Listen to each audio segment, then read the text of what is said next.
What is up, my friends? You are very welcome along to a happy player ratings video after Liverpool have beaten Brighton and Hove Albion by 3-0.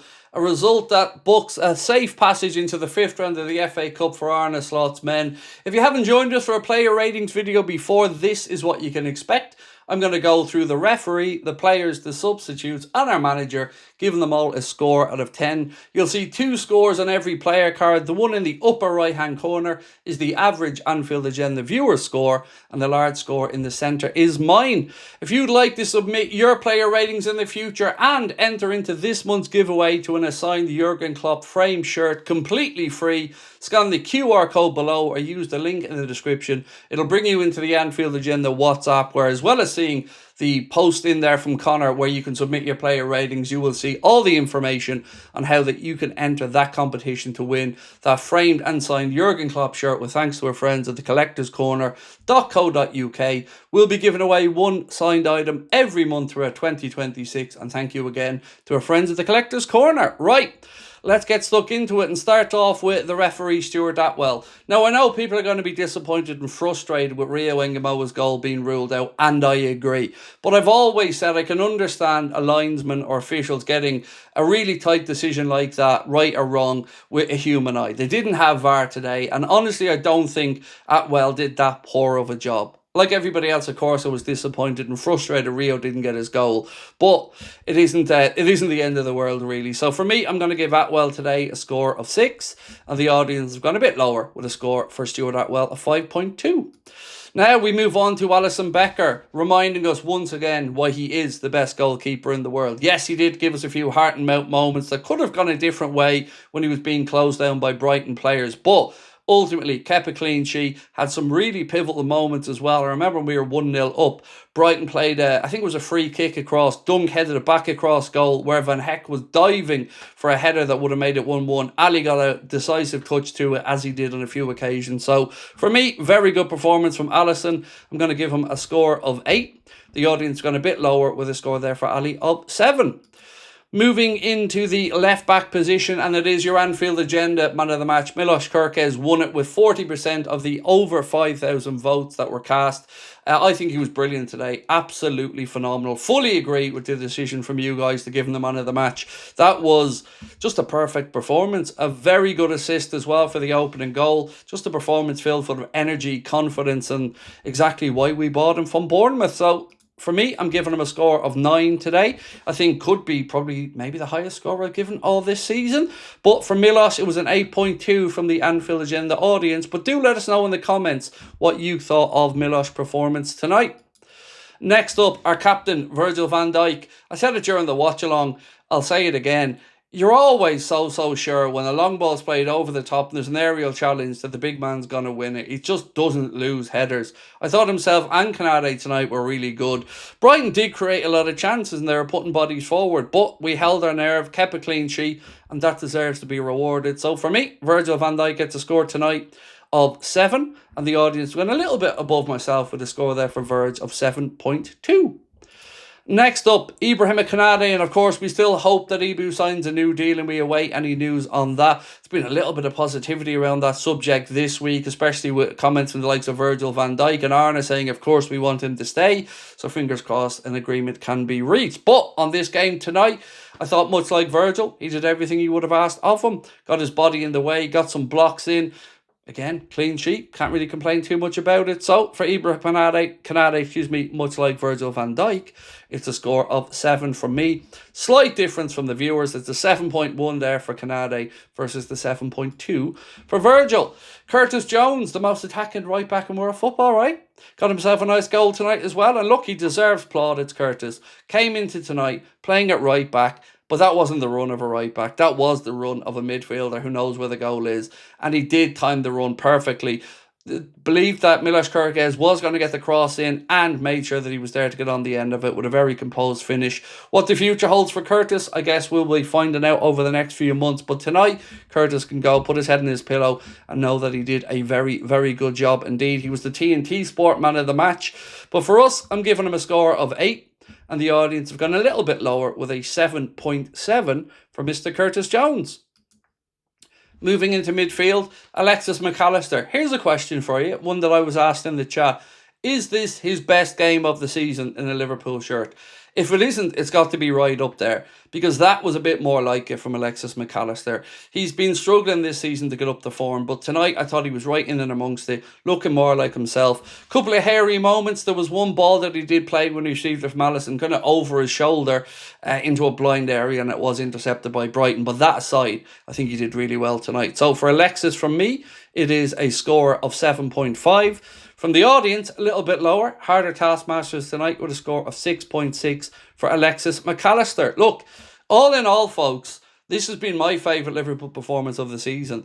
I mean, it's an individual thing. Maybe you prefer the win against Real Madrid or something like that. But I thought tonight that was as close to a complete performance from Liverpool as we've had this season. Brighton were shading it in the opening few minutes. They had 75% of the ball for the opening 5 to 10 minutes. But we found a way into the game and we're relentless. And that is epitomised by the man on screen right now, Mr. Dominic, who we all, of course, hope signs a new contract to stay at Liverpool Football Club. His goal today was in no doubt. As soon as Mohamed Salah cushioned that lovely ball into Dom's path, you knew where that one was going, straight into the corner. Dom tonight was absolutely top notch. It's a score of 8.5 for me. I thought it was a brilliant performance from him, and it is an 8.2 from the Anfield Agenda viewers. Do let us know your thoughts on Dom and, of course, his contract situation. Surely you want him to stay at the club. Next up, Florian Wirtz. I thought he was okay tonight. You know, I thought he was... I've seen better games from Florian Wirtz, but he is coming on every single week, getting better and better and better. Today, a couple of loose touches again, but he is so clever in his movement, and on those mazy runs into the penalty area, sometimes I just think, right, he's going to lose it now. And nope, he keeps going. Going to lose it now. Nope, he keeps going. I really enjoy watching this kid play football. But tonight, I think... he kind of played within himself a little bit, in there was a great team performance, but from him, I think I've seen a few better performances. So, it is a 7 for me, and it's a 6.5 from the Anfield Agenda viewers for Florian Wirtz. Next up, Cody Gakpo. I know Cody's come in for a lot of criticism this season, but, you know, we'll talk about Mohamed Salah cushioning the ball down for Dominic Szoboszlai for that goal. But you can't ignore the great crossfield ball as well from Cody Gakpo. And I do think some of the criticisms have been over the top. I think players deserve to be called good, bad, indifferent for their performances, but some of the personal attacks that have been seen on social media and highlighted just need to stop. If you don't rate the guy, that's no problem. Feel free to have your say. But tonight, I think Cody Gakpo put in a decent shift, and that deserves a score of 7.5 from me, and it's a 6 from the audience. And again, I'm going to say I think that 6 is a little bit low. Look back at the game and some of the moments he had in it. It might not have been his brilliant best performance, but he was important for us tonight. And again, that goal for Dominic Szoboszlai doesn't happen without his crossfield ball. So 7.5 from me, and it's a 6 from the audience. Next up, Mohamed Salah.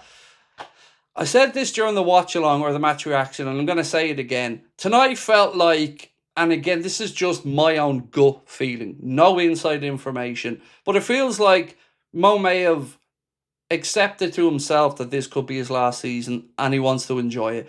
He played with a smile on his face. He was taking the adulation from the cop, won and scored the penalty, as well as laying on an assist for Dominic Szoboszlai. And I just feel like he finally looks happy to be out there and content with what's happening. I hope he doesn't go in the summer, of course, but my gut feeling is that that could be the direction of travel. All in all, though, he has been getting better and better since he's come back from the AFCON. So for tonight, I'm going to give Mo a score of 8, and it's a 7.7 from the Anfield Agenda viewers. Do let me know, though, what you guys think happens with Mohamed Salah in the summer. Lots of reports saying Liverpool are considering the opportunity to sell him, that Allister had her in for him. So let me know what you think, just out of curiosity, what you think happens. So, Fede Chiesa, did he take the opportunity presented to him from Arne Slot tonight? I think if we're being honest with ourselves, as disappointed as we are that he hasn't played enough this season, and that could play a part into what I'm about to say, I don't think he did. I don't think he really grabbed the opportunity and ran with it. So for me tonight, I'm giving Fede a score of 6.5, and the audience has gone even lower again with a score there for Mr. Chiesa of 5.9. Next up, Joe Gomez, great to see him again. I know he played against Sunderland, but good to see him back out there fit and available. Hopefully he can remain that way for the rest of the season. Always difficult to judge your substitute performance when they're coming on, particularly defensively. So for Joe, I'm going to just stick with the old reliable 6 for the substitute, and the audience again not too far away with the score for Joe of 6.1. Next up, Hugo Ekitike. Probably no need to bring him on tonight is what I would say. Now, I'm not shouting and moaning about it, but I could have understood 100% if, by the time we got to the substitutions, the manager thought, you know what, I'll rest them up. Maybe he thought he needed a few minutes in his legs. Either way, no harm done. Hugo went on, played the 15 to 19 minutes, did pretty decent. So it's a score of a 6.5 from me, and it's a 5.8 from the Anfield Agenda viewers. Somebody asked me a question, though, about Hugo. When Isak comes back, would you agree that the starting position, if there is one through the centre, would still be Hugo Ekitike's? Because for me, he's absolutely earned that right at the minute. Next up, Rio Engamoa. We know he scored a perfectly good goal tonight. In our hearts, that goal should have stood and did stand. And he made an impact, and that is key here. I hope Arne looks at this and thinks, right, I can now start to rely on this kid, because he got his opportunity, cut inside, and put it away with aplomb, like he did against Newcastle. So, yes, it was in a good place. Yes, Anfield was rocking. Yes, Liverpool were playing well. But again, that's the environment we want to see the kid brought in. So hopefully this is the start of us seeing a little bit more of Rio Engamoa this season. Off the bench for me, more than deserving of a score of 7, and it's a 6.7 from the Anfield Agenda viewers. Next up, Trey Neone. Again, another youngster getting some minutes out there, although not enough, let's be honest. 1 minute plus stoppage time for himself and Calvin Ramsey. It's difficult to score anything other than a 6, and it's a 5.9 from the audience. And for Mr. Calvin Ramsey, well, you know, same thing, just about played a minute. So, of course, I'm giving him a 10. It was the greatest 1 minute of football you're ever going to see in your life. And Arne Slot best be hoping that this kid doesn't move on before the Ballon d'Or comes next summer. No, I just wanted to inject a little bit of humour into the post-match video, but probably a score of about 6, to be honest, for Calvin, and a 5.7 for the Anfield Agenda viewers. It's always difficult to score somebody for such a small amount of time like that. And finally, we move on to Arne Slot. Deserves credit. You know, he deserves calling out when the performances aren't good enough, and he deserves praise when the performances are. And tonight, as I said at the start of this video, was probably my favourite Liverpool performance of the season. So for the manager and all of the players, the praise that they get is thoroughly deserved. Let's hope we can keep it up. So for Arne, from me, it's a score of 7 tonight, and it's a 6.5 from the Anfield Agenda viewers. Ladies and gentlemen, that is it for now for the Anfield Agenda player ratings. We'll be back tomorrow with a news video in the afternoon. We're recording another podcast with myself, Connor and Chris, which will be out on Spotify tomorrow night. And of course, I will be here for the late night agenda as well. Until then, thank you so much for joining us. Appreciate your thoughts in the comments. We'll talk soon. Much love.